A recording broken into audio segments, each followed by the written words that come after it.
Hello friend, welcome to my second channel. इस channel पर मैं लेके आया हूं आपके लिए एजुकेशनल वीडियो। इस वीडियो में मैं डिस्कस करने वाला हूं केंद्रीय विद्यालय दिल्ली रीजन का प्रीवियस ईयर का क्वेश्चन पेपर, क्लास 5th का इंग्लिश का पेपर मैं आपके साथ ये डिस्कस करने वाला हूं, जो कि लास्ट ईयर ये केंद्रीय विद्यालय दिल्ली रीजन के अंदर जितने भी आते हैं सभी में ये पेपर आया था। आइए डिटेल में जानते हैं किस टाइप का ये क्वेश्चन पेपर था, किस टाइप के क्वेश्चन आपके लिए फ्रेम किया गया था। इसे आप अभी आने वाले आपके PT1 एग्जाम की प्रिपरेशन में यूज कर सकते हैं।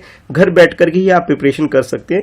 आंसर राइटिंग की प्रैक्टिस करने के लिए ये वीडियो आपके लिए बहुत ज्यादा हेल्पफुल होने वाली है। सबसे पहले जब भी आपको क्वेश्चन पेपर मिलेगा तो इसमें आपको अपनी एंट्री फिल करनी होगी, जैसे अपना नाम, roll number, class, section, date, day, और इन सब एंट्री फिल करने के बाद जो भी आपके टीचर होंगे इस पे सिग्नेचर कर देंगे। अब जानते हैं किस टाइप का क्वेश्चन पेपर का फॉर्मेट होगा, पहले उसे समझते हैं। तो लास्ट ईयर ये जो फॉर्मेट था, इसके अंदर रीडिंग सेक्शन के अंदर 5 मार्क्स के क्वेश्चन थे, यानी कि 1 मार्क्स वाले 5 क्वेश्चन थे। इसमें आपको सीन या फिर अनसीन पैसेज दिया जाएगा और उसे पढ़ने के बाद उस बेसिस पे आपके लिए क्वेश्चन फ्रेम किए जाएंगे और उसका आंसर आपको लिखना होगा। उसके बाद जो आपकी ये NCERT बुक है, ठीक है, मैरीगोल्ड, उस बुक के अंदर जो भी प्रोज पोइट्री यानी जो स्टोरी और पोएम आप पढ़ते हैं उसके बेसिस पे भी आपके लिए क्वेश्चन फ्रेम किए जाएंगे। इसमें 2 मार्क्स का 1 क्वेश्चन, 2 मार्क्स का फिर आगे और एक और क्वेश्चन, और 1 मार्क्स का 1 क्वेश्चन, तो 3 क्वेश्चन आपके लिए फ्रेम किए जाते हैं।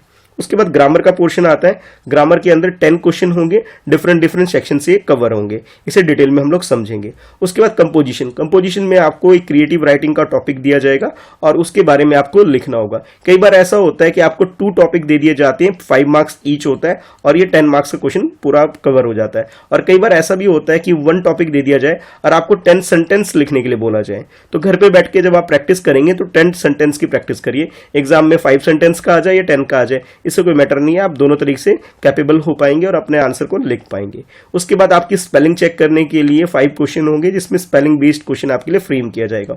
और एंड ऑफ द वीडियो मैं आपके साथ डिस्कस करूंगा लास्ट पोर्शन, यानी कि हैंडराइटिंग वाला पोर्शन, जिसके अंदर ये चेक किया जाएगा कि आपकी हैंडराइटिंग कैसी है। आपको कुछ लिखने के लिए कॉपी करके देख करके कुछ लिखना होगा। आपकी अच्छी हैंडराइटिंग होगी, कर्सिव राइटिंग होगी, उसकी बेसिस पे आपको मार्क्स दिए जाएंगे। तो ये सारा डिटेल मैंने आपको बता दिया किस टाइप का क्वेश्चन पेपर आपके लिए फ्रेम किया जा रहा है। अब 1 बाय 1 सबको देखते हैं। सबसे पहले फर्स्ट पोर्शन यानी रीडिंग वाला पोर्शन, जिसके अंदर आपके पास सीन या फिर अनसीन पैसेज हो सकता है। जैसे क्वेश्चन है, read the passage given below and answer the question that follow. Bees are insect, bees are special insect because they can't fly, they can move through the air like a aeroplane. Bee have 3 colors, they can be yellow, orange or red. They have 3 main body part: head, body and string. The string is used to defend themselves from enemies. They have 6 legs which they use to climb and eat and collect pollen. अब देखिए ये जो passage है इसके अंदर हमने बीज के बारे में पढ़ा। बीज के बारे में कुछ फीचर्स आपको बताए गए कि वो क्या कर सकते हैं, क्या नहीं कर सकते, किस टाइप के कलर के वो होते हैं, उनकी बॉडी का क्या क्या पार्ट होता है, ये सारी जानकारी आपको इसके अंदर पढ़ने को मिली। अब इस बेसिस पे आपके लिए फर्स्ट क्वेश्चन है, व्हाट आर बीज। तो बीज के बारे में आप बता सकते हो। बीज आर क्या होते हैं? इंसेक्ट्स होते हैं। तो आप इंसेक्ट्स की कैटेगरी में से डाल सकते हो, अपना आंसर यहाँ लिख सकते हो। सेकेंड क्वेश्चन आपके लिए, Why are bees special? अब ये स्पेशल क्यों होते हैं तो इसके बारे में बता सकते हो। तो आप लिख सकते हो bees are special insect because they can fly, कि वो लोग क्या कर सकते हैं, उड़ भी सकते हैं, तो इस वजह से वो स्पेशल इंसेक्ट्स होते हैं बीज। तो ये आप बता सकते हो। थर्ड क्वेश्चन आपके लिए, हाउ मेनी कलर्स डू बीज हैव। तो बेसिकली 3 कलर होता है, yellow colour, orange colour and red colour. तो ये आप अपने आंसर में यहाँ मेंशन कर सकते हो। नेक्स्ट है आपके लिए question number 4, right the opposite of the following word that is given in passage. जैसे एनिमी है, एनिमी का अपोजिट क्या होगा? तो एनिमी मीन्स दुश्मन होता है, इसका अपोजिट क्या होगा? फ्रेंड होगा। तो आप ये अपने आंसर में लिख सकते हो फ्रेंड्स, ठीक है, एनिमी का अपोजिट फ्रेंड। उसके बाद नेक्स्ट है आपके लिए 5th question, they have 6 leg which they use to climb at and dash. तो इनके जो 6 लेग होते हैं उनको क्या यूज करते हैं? तो जैसे आप लास्ट सेंटेंस पढ़ेंगे तो इस पूरे सेंटेंस में आप अपने आंसर को यहां से देख करके लिख सकते हो। तो इस तरीके से आपका ये जो फर्स्ट पोर्शन है, रीडिंग वाला पोर्शन कवर होता है, जिसके अंदर आपको एक छोटा सा पैसेज पहले पढ़ना है और इस बेसिस पे जो 5 क्वेश्चन है इसके आंसर आपको लिखना है, ठीक है। इजी है, आई होप आपको अच्छे से समझ में आ गया होगा। तो वीडियो को लाइक जरूर करना।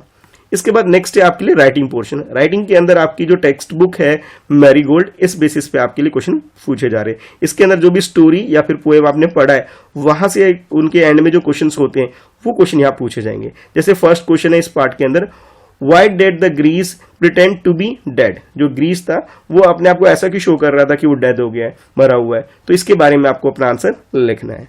नेक्स्ट है second question, who do you think your shadow look like. अब आपसे क्वेश्चन पूछा जा रहा है जो आपका शेडो है यानी आपकी जो परछाई है वो किस टाइप की आपको देखने को लगती है, तो आप उसके बारे में आंसर लिख सकते हैं। आप कह सकते हो माई शेडो लुक लाइक मी, जैसे मैं हूं मेरे जैसी शेडो मेरे जैसी दिखती है, तो वो भी लिख सकते हो। और इसके अलावा कुछ डिफरेंट आंसर आप लिखना चाहें वो भी लिख सकते हैं। और थर्ड क्वेश्चन है, in which season is ice cream popular. आप में से बहुत सारे बच्चे होंगे जिनको आइसक्रीम खाना बहुत पसंद होगा, मुझे तो बहुत पसंद है, चाहे सर्दी हो गर्मी हो वो मैटर नहीं करता, मैं पूरे साल आइसक्रीम खाता हूं। तो बेसिकली इस क्वेश्चन में सीजन के बारे में पूछा जा रहा है, तो मैक्सिमम लोगों को आइसक्रीम जो होता है समर के टाइम पे पसंद होता है, तो वो अपने आंसर में समर लिख सकते हैं या फिर अपने अकॉर्डिंग जैसे वो भी लिखना चाहें। लेकिन बेसिकली इसका आंसर तो भाई समर ही होगा, ठीक है, जो आपने अपने एनसीईआरटी बुक में भी पढ़ा है तो उसके अकॉर्डिंग ही लिखना है आपको, ठीक है, नहीं तो मार्क्स नहीं मिलेंगे। इसके बाद नेक्स्ट है आपका ग्रामर वाला पोर्शन। ग्रामर के अंदर आपके 10 क्वेश्चन होंगे, हर एक क्वेश्चन के 1 मार्क्स होंगे। सबसे पहले फर्स्ट क्वेश्चन को देखते हैं इस ग्रामर पोर्शन के अंदर। What do the following words describe in poem? अब एक पोएम था, आपने पोएम पढ़ा है, आइसक्रीम मैन भी पढ़ा है आपने, ठीक है। तो इस तरह के जो पोएम पढ़े तो उसके अंदर राउंड एंड जॉयफुल की मीनिंग क्या है ये आपको डिस्क्राइब करनी है। Round mean circular in nature कह सकते हो, जॉयफुल मीन हैप्पी बता सकते हो, यानी इसकी मीनिंग आपको लिखनी है, हिंदी में नहीं लिखना है, ठीक है, इंग्लिश में ही आपको डिस्क्राइब करना है, ठीक है। तो इनकी जो मीनिंग्स आपको समझ में आ रही है वो आप यहाँ पे लिख देंगे। सेकंड क्वेश्चन है इसके अंदर, name the team member needed for playing cricket. Cricket खेलने के लिए कौन कौन से टीम मेंबर की जरूरत पड़ेगी, तो आप लोग जानते हो कि बैट्समैन की जरूरत बैट्समैन की जरूरत पड़ेगी, तो आप वो लिख सकते हो। इसके अलावा बॉलर की जरूरत पड़ेगी, आप बॉलर लिख सकते हो। विकेट कीपर की जरूरत पड़ेगी, वो लिख सकते हो। यानी कि क्रिकेट टीम बनाने के लिए किस किस तरह के मेंबर की जरूरत पड़ेगी वो सारी जानकारी आप यहाँ पे लिख दोगे। नेक्स्ट क्वेश्चन नंबर थर्ड है, write the rhyming word for. अब जो सेल वर्ड है और डिश वर्ड है, इन दोनों का राइमिंग वर्ड आपको लिखना है। सेल वेल, ठीक है, डिश विश, इस तरह से आप इसके आंसर लिख सकते हो अपनी मर्जी से। कुछ और भी लिखना चाहें तो वो भी आप अपने आंसर में मेंशन कर सकते हो। नेक्स्ट है question number 4, right the following in short form. अब जैसे डू नॉट है, आर नॉट है, इनको शॉर्ट फॉर्म में क्या लिखेंगे, तो डू नॉट को हम लोग डोंट लिख देते हैं, है ना, तो आप ये डोंट अपने आंसर में लिख सकते हैं। और आर नॉट को आरंट लिख देते हैं, तो ये आप अपने आंसर में लिख सकते हैं। और इस तरह से आप इस वाले क्वेश्चन को कंप्लीट कर सकते हैं, ठीक है। आई होप आपके ये 4 क्वेश्चन कंप्लीट हो गए होंगे, आपको अच्छे से समझ में आ गए होंगे।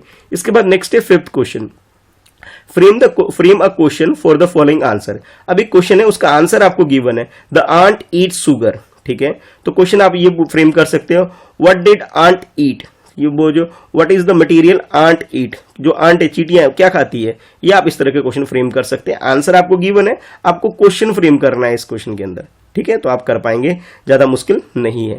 क्वेश्चन नंबर 6 देखो, fill in the blank with preposition such as to, of, at, into, with etcetera. ये सब ये सारे जो प्रीपोजिशंस हैं ये आपको यूज करके इन दोनों सेंटेंस को कंप्लीट करना है।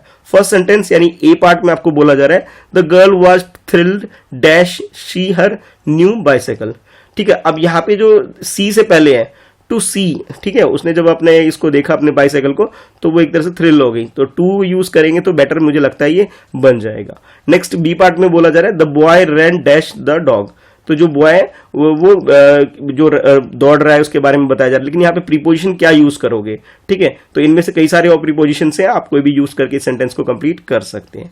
अब देखो प्रीवियस क्वेश्चन आपने देखा था 4th वाला क्वेश्चन, ठीक है, ये वाला, इसके अंदर क्या था, आपके पास फुल फॉर्म गिवन थी, आपने इसे शॉर्ट फॉर्म में लिखा था। लेकिन अब जो नेक्स्ट क्वेश्चन है यानी क्वेश्चन नंबर 7, इसके अंदर आपको ना शॉर्ट फॉर्म दे रखी है और क्वेश्चन में आपको बोला जा रहा है राइट द फुल फॉर्म। अब वारंट को आप क्या लिख सकते हो, वर नॉट लिखोगे आपका ये पूरा हो जाएगा। शी विल को आप फुल फॉर्म में लिख देना है, तो सी विल पूरा लिख दोगे तो आपका आंसर कंप्लीट हो जाएगा। उसके बाद नेक्स्ट है question number 8, fill in the blank using exact feeling word. अब देखो यहाँ पे ना अनहैप्पी, वरीड और एंगर कुछ वर्ड आपको हिंट में दे रखे हैं, इनमें से करेक्ट वाले को पिक करके सेंटेंस कंप्लीट करना है। क्वेश्चन है आपके लिए, he has been ill for the long time and his parents were dash. देखो कोई भी बच्चा अगर तबीयत खराब होती है तो उनके पेरेंट्स क्या हो जाते हैं, वरीड हो जाते हैं, चिंतित हो जाते हैं, परेशान हो जाते हैं, तो आप अपने आंसर में लिख सकते हो वरीड। अनहैप्पी तो थोड़ा ठीक नहीं लग रहा मुझे, वरीड ज्यादा अच्छा वर्ड लिख रहा है। एंगर तो नहीं होंगे, गुस्सा तो नहीं करेंगे, लेकिन वरीड हो जाते हैं। अनहैप्पी भी लिख सकते हो बट बेटर आंसर मुझे वरीड लग रहा है, इसलिए मैं यहाँ वरीड लिखवा रहा हूँ। उसके बाद नेक्स्ट है आपके लिए 9th क्वेश्चन ग्रामर पोर्शन के अंदर, rearrange the following word and make a meaningful sentence. अब देखो जंबल वर्ड्स आपको गिवन है, आगे पीछे करके आपको ये दे दिया गया है, आपको इसे ठीक से अच्छे से सेंटेंस क्रिएट करना है। तो आप लिख सकते हो द आइलैंड वाज इनहैबिटेड, ठीक है। तो आप इसे ठीक से अरेंज करें, फर्स्ट नंबर पे ये आ जाएगा द, सेकंड नंबर पे आइलैंड हो जाएगा, थर्ड नंबर पर वाज हो जाएगा, फोर्थ नंबर इनहैबिटेड, ठीक है। ये इस तरह से आप इसे पूरा कंप्लीट कर सकते हैं। ठीक से अरेंज करके सेंटेंस फॉर्म फ्रेम करेंगे तो आपको मार्क्स मिल जाएगा। उसके बाद नेक्स्ट है ग्रामर पोर्शन के अंदर ये लास्ट क्वेश्चन 10th क्वेश्चन है, use the appropriate joining word from the cloud to join the following sentence. अब देखो यहाँ पे ना आपके पास कुछ कुछ वर्ड दे रखे हैं, और, एंड, सो, बट, बिकॉज। अब इन सबको यूज करके आपने क्या करना है, इन सेंटेंस को कंप्लीट करना है, ज्वाइन करना है। ए में 2 सेंटेंस गिवन है, बी के अंदर भी 2 सेंटेंस गिवन है, और इनमें से किसी भी वर्ड को यूज करके आई से कंप्लीट कर सकते हो। जैसे फर्स्ट ए वाला पार्ट देखते हैं, I wrote the letter dash, अब डैश की जगह वर्ड यूज करोगे, I forget to post it, I wrote the letter but I forget to post. यहाँ पे अगर बट यूज कर लूं और इसके बाद ये सेकंड सेंटेंस इसके साथ में कंबाइन करके 1 सेंटेंस में से लिख सकता हूं। तो बेस्ट आंसर क्या होगा, बट यूज कर लें, तो कि मैंने लेटर तो लिख लिया लेकिन मैं पोस्ट करना भूल गया।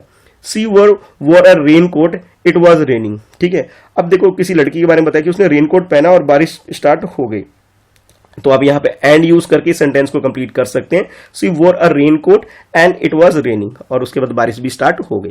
तो एंड यूज करके मैंने क्या किया, दोनों सेंटेंस को कंबाइन कर लिया, जो कि आप भी कर सकते हो। तो जिस तरह से आपने ये पूरा कंप्लीट ग्रामर पोर्शन कंप्लीट कर लिया, अब आपके लिए कंपोजिशन के अंदर क्रिएटिव राइटिंग वाला पोर्शन है। अब देखो यहाँ पे ना 2 टॉपिक दे दिए गए, अब दोनों के बारे में लिखना होगा। जैसे फर्स्ट टॉपिक में आपको बोला जा रहा है, right a report on different brands of ice cream available in your area. आपके घर के आसपास आइसक्रीम कितने तरह की आती, कौन कौन से आइसक्रीम मिलती है, उसके बारे में एक रिपोर्ट लिखना है। 5 मार्क्स का है, it means you have to write 5 sentence. जब आप 5 सेंटेंस लिखेंगे तभी आपको पूरे मार्क्स मिलेगा। तो आइसक्रीम के डिफरेंट डिफरेंट ब्रांड्स जो आपके घर के आसपास शॉप पे या जहां पे भी मिलते हैं उसके बारे में आपको लिखना है। 5 डिफरेंट ब्रांड्स के बारे में, 5 डिफरेंट टाइप ऑफ आइसक्रीम के बारे में आपको सेंटेंस क्रिएट करना है और यहां लिख देना है। उसके बाद नेक्स्ट है इसी के अंदर, right a paragraph on strange footprints. Footprints के ऊपर, ठीक है, यानी कि जो स्ट्रेंज फुटप्रिंट्स के है उसके ऊपर आपको सेंटेंस लिखने हैं। 5 सेंटेंस लिखने हैं। देखो ये दोनों ही आपने अपनी एनसीईआरटी बुक में कवर भी कर चुका है। आइसक्रीम मैन से रिलेटेड भी आपने पढ़ा हुआ है, फुटप्रिंट से रिलेटेड भी आप पढ़ चुके हो। तो यहाँ आपके लिए सेंटेंस फ्रेम करना ईजी होगा, मुझे नहीं लगता वो टफ होने वाला है। तो आप इसकी अगर प्रैक्टिस घर पे अगर अच्छे से कर लेंगे तो एग्जाम में अगर ऐसे क्वेश्चन आ गए तो आप उसका आंसर लिख पाएंगे। नेक्स्ट है स्पेलिंग बेस्ड क्वेश्चन, आपके लिए 5 क्वेश्चन है। अब देखो जैसे इन सर्कल द करेक्ट स्पेलिंग। अब वनीला की 3 स्पेलिंग है, आपने आइसक्रीम जरूर खाई होगी वनीला की, तो इनमें से जो भी करेक्ट लग रहा है उस पर आपको सर्कल करना है, उसका अपने आंसर में लिख देना है। तीनों में से 1 करेक्ट है और 2 रॉन्ग है आपके पास, तो करेक्ट वाले को आपको पिक कर लेना है। सेकंड देखो, सेकंड क्वेश्चन है, fill in the blank and complete the word. अब देखो या फिर फर्स्ट वाले में सेकंड वाले में दोनों में ना यहाँ पे कुछ लेटर्स आपको फिल कर रहे हैं जिसके थ्रू ये जो वर्ड है कंप्लीट हो जाएगा। तो जैसे देखो फर्स्ट वाला में है तो वंडरफुल अगर मुझे लिखना है तो यहाँ पे मैं वंडरफुल के अंदर कुछ लेटर डाल दूंगा तो मेरा ये कंप्लीट हो जाएगा। सेकंड में टीम वर्क है, टीम वर्क में भी कुछ लेटर डालूंगा, ये मेरा कंप्लीट होगा। तो वो जो लेटर है वो आपको यहाँ पे पिक करना है और इसे कंप्लीट करना है, ठीक है। तो ये आप कर सकते हो, ज्यादा मुश्किल काम नहीं है। उसके बाद नेक्स्ट है third question, rearrange the given letter to make a meaningful word. अब देखो कुछ लेटर्स आपको गिवन है और इनको मीनिंगफुल वर्ड बनाने के लिए इसे प्रॉपरली अरेंज करके आपको इसे लिखना होगा। जब आप इसे लिख लेंगे तो आपको मार्क्स मिल जाएगा। नेक्स्ट है make a new word by adding the word in to the following. अब देखो ये बेल जो है, ये बॉल जो लिखा हुआ है, इसके अगर मैं फुट लगा दूंगा, ठीक है, फुटबॉल, तो ये क्या हो गया, एक वर्ड क्रिएट हो गया। तो आपने क्या किया, फुट लगा के आगे FOOT लिखने के बाद बॉल लिखा हो तो फुटबॉल के, बास्केट लिख के बास्केटबॉल भी बना सकते थे। ऐसे आप बहुत सारे वर्ड क्रिएट कर सकते हो, बट इस क्वेश्चन के आंसर में किसी एक वर्ड को भी क्रिएट कर लोगे आपको मार्क्स मिल जाएगा। नेक्स्ट है आपके लिए write a 4 letter word beginning with G letter को यूज करके आपको एक वर्ड क्रिएट करना है। और ध्यान रहे जितने स्पेस है यहाँ पे, यानी कि 1 2 3 4 5 स्पेस गिवन है, एक फर्स्ट ऑलरेडी है। 5 लेटर वर्ड आपको क्रिएट करना है और जो कि जी से स्टार्ट होते हैं, तो ये आप लिख लेंगे तो आपको पूरे मार्क्स मिल जाएगा। तो इस तरह से आपका ये स्पेलिंग वाला पोर्शन आपका हो जाएगा। और फाइनली लास्ट में आपका हैंडराइटिंग वाला पोर्शन है जिसके अंदर एक छोटा सा आपको एक पैसेज दे रखा है और इसे आपको रीराइट करना है। इसे देख करके जब आप कर्सिव राइटिंग में अच्छे से लिखेंगे तब जाके आपको पूरे मार्क्स मिलेगा। क्वेश्चन कुछ इस टाइप से है, write the following passage in neat clean and cursive writing. Many year ago at the foothills of Catskill mountain was a little village. In the village lived a simple good nature fellow name Rip Van Winkle. तो ये जो कुछ sentence आपको दे रखे हैं इसको आपको repeat करना है। ध्यान रखें राइटिंग आपकी कर्सिव होनी चाहिए, नीट एंड क्लीन होनी चाहिए, तब जाके आपको 5 मार्क्स मिलेंगे। अगर कुछ गलती करोगे थोड़े बहुत मार्क्स कट भी सकते हैं। तो आई होप आपको अब ये सारा क्वेश्चन पेपर समझ में आ गया होगा कि किस टाइप का क्वेश्चन पेपर आपके लिए फ्रेम किया जाएगा। ठीक है, तो आप वीडियो को लाइक कर दीजिए ताकि ऐसी और वीडियो मैं आपके लिए इस चैनल पर भी लेके आऊं। और हाँ, इस चैनल को यानी जो कि मेरे नाम से है मिस्टर कृष्णा शाह, इस चैनल को भी सब्सक्राइब कर लीजिए, बेल आइकन प्रेस करिए ताकि जब भी मैं वीडियो अपलोड करूं तो आपके पास नोटिफिकेशन रिसीव हो सके। और इसके अलावा जो मेरा मेन चैनल है friends@preparation, उसे भी सब्सक्राइब कर लीजिए, बेल आइकन प्रेस करिए ताकि जब भी मैं वीडियो वहां पे भी अपलोड करूं तो आपके पास नोटिफिकेशन रिसीव हो सके। ठीक है, तो चलो फिर मिलते हैं नेक्स्ट वीडियो में। Thanks for watching, bye bye.